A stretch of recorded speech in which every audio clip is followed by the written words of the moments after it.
Bonjour tout le monde, c'est Paul de Crypto Formation avec vous. J'espère que vous allez bien parce qu'aujourd'hui, je vais vous parler des 10 choses à savoir pour dominer dans le marché des cryptos et faire plus de profit. Et je crois que les concepts que je vais vous parler aujourd'hui vont en surprendre plus d'un et surtout pourront vous aider dans votre parcours d'investisseur. Donc les guerriers, je vais vous donner les armes pour dominer le prochain cycle des crypto-monnaies. Êtes-vous prêts? Commençons. Ah, et j'ai oublié avant de commencer la vidéo, n'oubliez pas que je ne suis pas conseiller financier, donc faites vos recherches avant d'investir dans quoi que ce soit. Et je pense que les trucs que je vais vous donner aujourd'hui vont pouvoir vous aider dans votre parcours d'investisseur, autant en crypto-monnaie que peu importe les marchés. Et là, en ce moment, dans le marché des crypto-monnaies, on est dans la fin du marché baissier, le début du cycle haussier. Et il faut voir ça comme un entraînement, comme un athlète professionnel qui est en train de s'entraîner pour sa compétition. Là, on s'entraîne pour le prochain marché haussier qui s'en vient. Donc, il faut profiter du marché plus calme pour vraiment prendre les bonnes habitudes pour être prêt pour le prochain marché haussier quand les choses vont être vraiment plus excitantes. Donc, commençons avec le premier concept aujourd'hui qui est d'être conscient que rien, oui, rien n'est réellement ce qu'on vous présente. Et là, je vais vous expliquer ça par plusieurs exemples, plusieurs concepts et vous allez comprendre qu'on se mette beaucoup de poudre aux yeux pour nous emmener dans une direction. Et aussi, on va parler que même si parfois les choses ont l'air d'être vraiment sérieuses et bien faites, mais c'est pas nécessairement la réalité. Donc, plus rapidement vous allez comprendre que rien n'est réellement ce qu'on vous présente, plus rapidement vous allez faire des profits dans le marché des crypto-monnaies. Vous le savez, si vous écoutez mes vidéos depuis longtemps, vous le savez que je vous parle des médias de masse. À quel point ils essaient de nous influencer d'un côté quand que finalement, il faut aller de l'autre côté parce que tout simplement les médias de masse sont dans les mains des whales, des gens fortunés qui contrôlent le marché. Et il faut se rappeler que les gens fortunés ont un autre livre de jeu que nous, les retail qui appellent donc les gens comme vous et moi qui investissent dans le marché. Et le but de ces gens fortunés-là, c'est d'utiliser les médias de masse pour faire passer de l'argent de votre poche vers leur poche à eux. Et rien de mieux que ça que d'essayer de vous induire en erreur avec des nouvelles de propagande ou des nouvelles qui vous induisent dans une direction alors que finalement les baleines sont en train de prendre le trade inverse que le vôtre. Et aussi, qu'est-ce qu'il faut comprendre, c'est que ça va plus loin que ça, le fait que rien n'est réellement ce qu'on vous présente. Parce que combien de fois ou combien de personnes se disent ou regardent un projet de crypto-monnaie qui est évalué par exemple à 500 millions de market cap, et là on se dit s'il y a un market cap de 500 millions de dollars, ben c'est sûr qu'ils ont pensé à tout, qu'ils ont réfléchi à tout. Et ça, c'est une erreur que j'ai faite, que j'ai tombé dans le panneau dans les années précédentes, et là que vraiment en poussant mon analyse fondamentale, j'ai compris qu'il y a plusieurs choses qui sont laissées aller. Et là, je vais vous donner un exemple de la vie concrète. Par exemple, vous êtes dans un travail et vous travaillez dans une entreprise qui fait des pièces en acier d'une certaine forme. Et là, vous êtes sur la ligne d'opération, les pièces en acier arrivent, sont d'une certaine forme. Et là, vous demandez à votre superviseur, « Hey, Johnny, est-ce que les pièces devraient être faites de cette forme-là? » Ben, il dit, « Oui, c'est sûr, notre directeur Sébastien a évalué le produit. » Puis finalement, on se rend compte que Sébastien, la semaine d'après, avait même pas regardé le produit, puis on était en train de faire la mauvaise pièce. Donc, les gens se sont basés sur le fait que tout avait été vérifié alors que rien n'avait été vérifié. C'est la même chose qu'on voit avec les politiciens, avec des projets de loi qui font 1000 pages, et que les politiciens ont 7 jours pour voter sur cette loi-là, alors que c'est impossible de lire 1000 pages. Donc, on voit des centaines de politiciens qui votent, qui ont même pas lu, ou qui se sont fait peut-être faire un résumé par leur assistant, sans lire les petits caractères du projet de loi, et les gens votent là-dessus, et nous, le peuple, on croit à ça comme si les politiciens avaient réellement un pouvoir de décision et comprenaient ce en quoi ils sont en train de voter alors que c'est que du lobbying et des incitatifs qui sont poussés dans une direction ou d'une autre. Donc, tout ça, ça amène que si on transmute ça du côté des cryptos, moi j'ai évalué des centaines de projets crypto, j'ai aidé des dizaines de projets crypto, donc j'ai pu voir des deux côtés de les choses. J'ai pu voir le côté investisseur, ce qu'on se fait dire, et le côté derrière les rideaux lorsqu'on est carrément dans le projet et qu'on aide le projet. Et je peux vous dire qu'en crypto-monnaie, il y a beaucoup de laisser-aller. Par exemple, on revient encore sur le projet qui est évalué à 500 millions de dollars, on se dit ben l'équipe, c'est sûr qu'ils ont fait un tokenomics qui avait du sens parce que le projet vaut 500 millions de dollars, ils ont rien laissé au hasard. Ben, pas nécessairement. J'ai vu beaucoup de tokenomics de projets qui étaient des copier-coller de d'autres projets. Plusieurs projets où est-ce qu'on sait même pas à quoi va servir le token. Et même encore pire que ça, des projets où est-ce que les fondateurs comprennent même pas c'est quoi un tokenomics et une économie interne de tokens. Je vous donne un exemple. Moi, il y a plusieurs projets, comme vous savez, qui m'approchent pour que j'en fasse la promotion, que je refais, ou pour les aider. Bon, moi, mon but, c'est pas de faire la promotion de projet, mais parfois quand je vois un projet intéressant, j'aime les aider dans certaines choses. Donc là, il y avait un projet qui avait levé 40 millions de dollars en seed funding, et là, ils m'ont montré leur tokenomics, mais là, je leur ai dit, votre tokenomics, c'est dégueulasse, il faut vraiment que vous changiez ça, vous allez défoncer tous les nouveaux investisseurs qui vont acheter votre projet. Et là, les fondateurs de ce projet-là venaient pas du tout d'un background d'économie ou de crypto-monnaie, venaient d'un background du monde de la musique, donc ils avaient aucune idée de ce qu'ils étaient en train de faire. Ils ont consulté une firme de tokenomics que j'ai aucune idée comment ils peuvent avoir ce grade-là d'être expert en tokenomics quand c'est que de la merde qui avantage que les firmes de capital de risque. Et en plus de ça, le fondateur du projet m'obstinait dans la discussion en disant que le 40 millions qu'il avait reçu en investissement allait aller pour créer de la liquidité dans le marché, mais c'est pas du tout ça. Le 40 millions qu'il a reçu en investissement, c'est pour développer la plateforme. Donc vous comprenez qu'il y a beaucoup de laisser-aller. On pense que ça a l'air bon parce que il y a des gros chiffres qui sont levés, mais parfois en arrière, quand on va voir, on se rend compte que ça fait dur. Donc, faut vraiment aller voir quand on étudie un projet, qu'est-ce qui se passe, aller vérifier nous-mêmes, est-ce que ça fait du sens? Et rien n'est réellement ce qu'on vous présente parce que parfois dans un projet, ça va vraiment mal, mais dans les médias sociaux du projet, on vous dit que ça va bien, tout est merveilleux. Et puis 2 semaines après, on apprend qu'il y avait un gros problème et la crypto-monnaie s'en va à zéro. Donc ça revient à l'éthos de la blockchain. Il faut pas croire, il faut vérifier. Point numéro 2 maintenant. Le point numéro 2, c'est « Ils ne sont pas vos amis ». Qu'est-ce qu'il faut comprendre là, avec cette phrase-là, c'est qu'il y a plusieurs acteurs dans le monde des crypto-monnaies.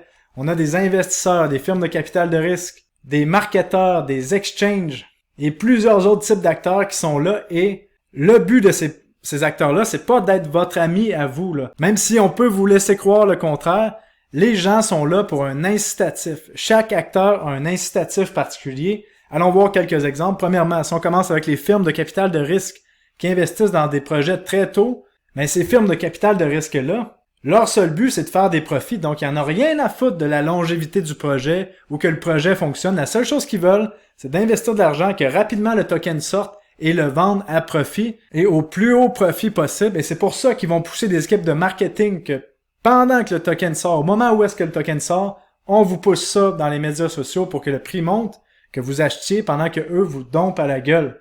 Et là, c'est pas parce qu'ils sont méchants, c'est parce que leur seul incitatif, c'est de faire des profits pour leurs investisseurs de leur firme de capital de risque. C'est comme ça que ça fonctionne. Il faut juste comprendre les motivations de chaque acteur qui sont présents dans le réseau. Et là, avant d'aller voir un autre exemple, j'aimerais vous dire quelque chose. C'est pas parce qu'une firme de capital de risque gère des dizaines, voire des centaines de millions, qu'ils sont nécessairement plus intelligents, qui font bien leur analyse fondamentale. Il y en a que oui, mais il y en a beaucoup que c'est un peu du n'importe quoi, comme on a vu avec Three Arrows Capital, qui valait plusieurs milliards de dollars en 2022 et qui a réussi à faire faillite. Donc c'est pas parce que une firme vaut beaucoup d'argent que c'est nécessairement bien géré. C'est ça qu'il faut comprendre, il faut enlever ce biais-là de notre tête. Ok, autre acteur à aller voir, il faut comprendre les incitatifs qui sont pas nos amis, mais c'est les marketeurs. Donc, des projets veulent lever des fonds, par exemple, ou veulent se faire connaître, veulent que leur plateforme se fasse connaître et engagent des marketeurs qui font le marketing de leur plateforme ou du produit, ben ces marketeurs-là, leur seul intérêt, c'est de lever des fonds pour la plateforme ou que les statistiques de leurs réseaux sociaux fonctionnent.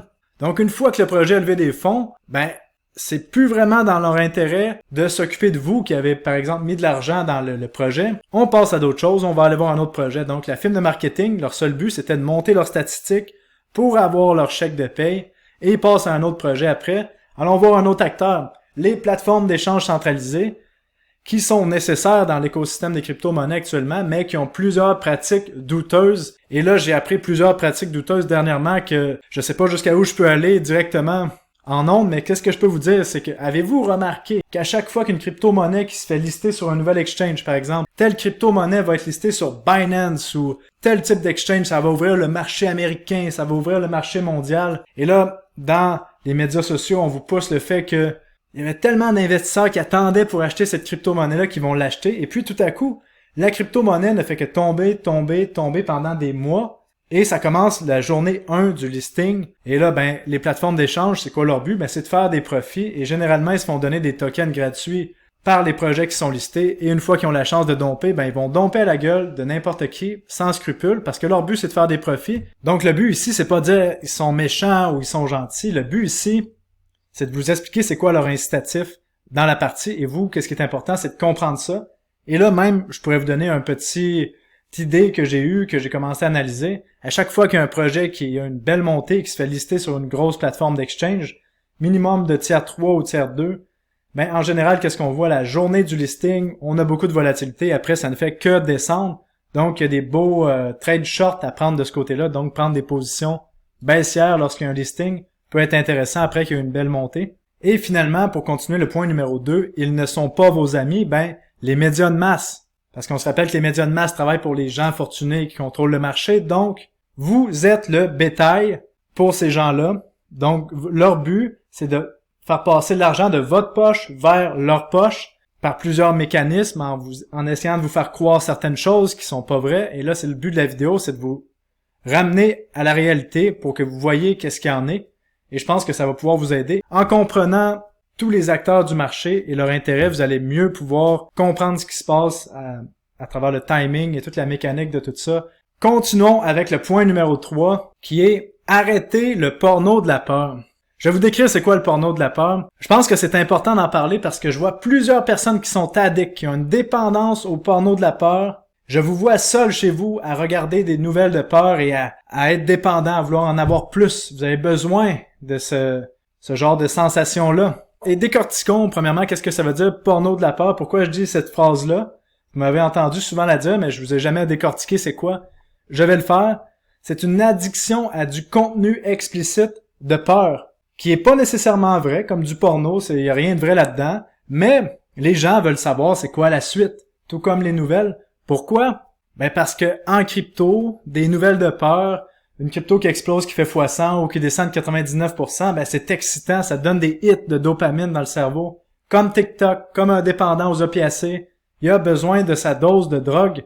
Et je vois plusieurs junkies aux nouvelles de peur dans le monde des crypto-monnaies qui sont pas bien dans leur tête, mais qui sont pris dans ce cycle-là de se faire nourrir de merde à travers leur écran. Et le truc que je peux vous donner, c'est éliminer toute source d'informations qui vous procure des émotions. Donc, si vous êtes sur Twitter, coupez les personnes ou les nouvelles qui vous donnent des émotions, coupez les personnes qui pensent que c'est un nouveau paradigme à chaque jour et que toutes les crypto-monnaies vont faire x100, coupez les personnes qui disent qui font des trades, qui font des 200% de gains à chaque jour. C'est tout pas vrai. Qu'est-ce qui est important, c'est de garder son cerveau, préserver son état mental. Ça vaut une fortune, et une fortune littéralement. Si vous avez un bon état d'esprit, vous allez prendre des meilleures décisions financières, vous allez faire plus d'argent.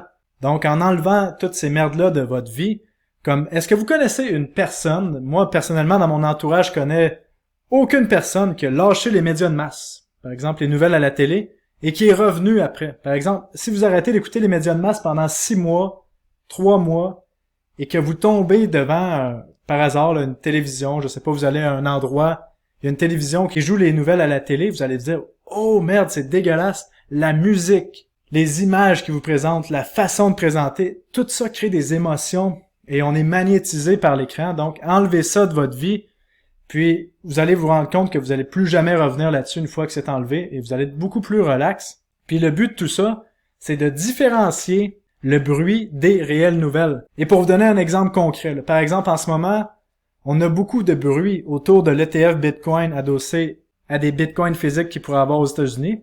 Mais la réelle nouvelle, moi, qui m'intéressait, c'est que plusieurs grosses compagnies ont fait des demandes. Bon, donc on le sait que ça va être accepté d'ici la fin de l'année ou au début de l'année 2024.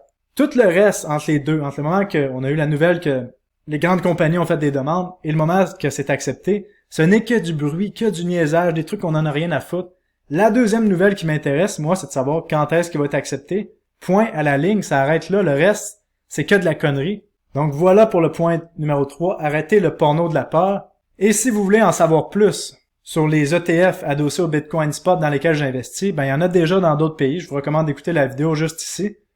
Et passons au point numéro 4. C'est de ne pas se faire avoir par des associations trompeuses. Bon, qu'est-ce que je veux dire par là? C'est que, par exemple, on voit souvent des équipes en projet crypto-monnaie qui disent « On a 2 membres de notre équipe qui travaillaient chez Google, 1 membre de notre équipe qui travaillait chez IBM. » Et là, quand on fait des recherches un peu plus développées, on se rend compte qu'un des mecs qui dit avoir travaillé chez Google, ben, a eu un mandat de consultation d'1 heure pour un petit truc chez Google.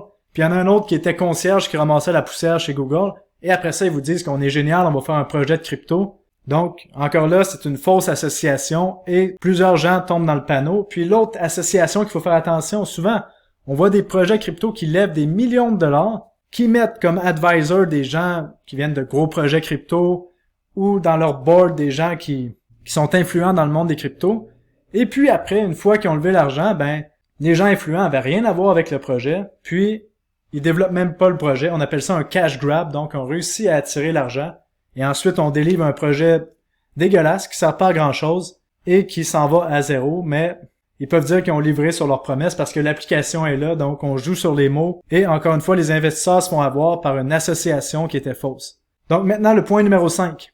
Les billets de confirmation. Donc qu'est-ce que c'est un billet de confirmation? C'est quand qu'on veut tellement qu'un truc se passe qu'on voit pas les nouvelles contradictoires. Comme par exemple, quelqu'un qui veut que Ethereum atteigne 10 000 $, au prochain cycle aussi, et qu'il ne fait que regarder des nouvelles, des gens qui disent exactement comme lui, puis il est pas prêt à voir de l'autre côté de la chose, quels sont les points qui vont moins bien, qu'est-ce qui pourrait jouer contre sa thèse que Ethereum irait à 10 000 $, et sont émotionnellement liés avec leur thèse. Donc ça peut faire très mal. Là, Ethereum, bon, c'est un projet qui est de qualité, mais dans des projets qui sont de faible qualité, d'avoir des émotions, des biais de confirmation, ça peut vraiment détruire un portfolio. Donc, la base de tout ça, vraiment, c'est d'investir sans émotion, sans peur, sans être pressé, parce que de l'argent apeuré, vous allez la perdre. Si vous investissez avec de l'argent qui est pressé, ça va aller vers la poche des gens qui sont patients. Puis si vous investissez avec de l'argent qui sait pas pantoute qu'est-ce qu'il fait sur le marché, ça va aller dans la poche des gens qui savent qu'est-ce qu'ils font dans le marché. Maintenant, le point numéro 6, c'est de poser les bonnes questions. Ça, c'est vraiment important. Donc, c'est quoi les bonnes questions? Bon, premièrement, c'est à quoi sert le projet? Si vous n'êtes pas capable de savoir dans les premières minutes de recherche sur un projet à quoi sert le projet sur leur site web, sur leur Twitter, il y a des bonnes chances que leur proposition de valeur est floue et que on n'a aucune idée de qu'est-ce qu'ils font. Donc à ce moment-là, c'est un red flag. Il faut que la proposition soit claire. Est-ce que après ça, d'autres questions importantes, est-ce que le projet règle un vrai problème? S'il règle un vrai problème, c'est quoi le problème? Puis est-ce que il y a un potentiel de gain à faire ça? Donc, si t'es pas capable de dire à quoi sert le projet, c'est quoi le problème que règle le projet, touche pas à ça. Pense même pas à y aller, là, tu sais, parce que ça va être dur d'avoir des convictions dans ce projet-là si t'as aucune idée à quoi il sert, parce que aussitôt que le prix va descendre et que t'as aucune idée à quoi sert le projet, t'es fait. Les émotions vont embarquer et tu vas vendre à perte. Donc, qu'est-ce qui est important? C'est vraiment de poser les bonnes questions et d'avoir les réponses à chacune des questions qui pourraient faire en sorte que vous investissiez pas. L'autre point qui va avec, qui est rattaché au point numéro 6, donc le point numéro 7, c'est de prendre ses responsabilités. Donc, arrêtez de blâmer les autres. Quand vous faites un choix, assumez son choix. Si par exemple, quelqu'un qui achète une crypto-monnaie parce que j'en parle, le problème là-dedans en plus, c'est que moi, peut-être je suis dans la crypto-monnaie pendant 2 semaines, mais que lui s'est fait une idée que finalement, vu que j'en ai parlé sur ma chaîne, qu'il faut investir dedans pendant des années, peut-être que ça fonctionne, peut-être que ça fonctionne pas, mais si vous faites votre propre thèse d'investissement, que vous prenez responsabilité dans vos investissements, vous allez être beaucoup plus profitable. Puis sérieusement, ça c'est un des trucs les plus importants. Aussitôt que j'ai commencé à prendre mes propres décisions il y a plusieurs années, en me fiant sur mes thèses d'investissement, j'étais bien plus confortable à détenir des positions, à vendre des positions, à ne pas acheter une crypto-monnaie que moi ça me parlait pas.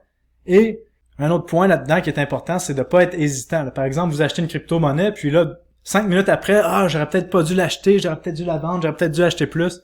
Tous les peut-être, évitez ça. Une fois que vous avez pris une décision, soyez tranchant, on garde la décision. Si c'était pas une bonne décision, soyez tranchant. On va vendre la crypto-monnaie, c'est pas grave si on a une perte de 10%, on passe à d'autres choses, on réinvestit le capital ailleurs.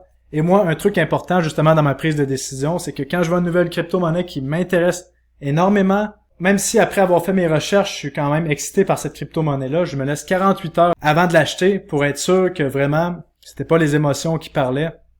Donc, une petite règle qui peut être utile pour vous.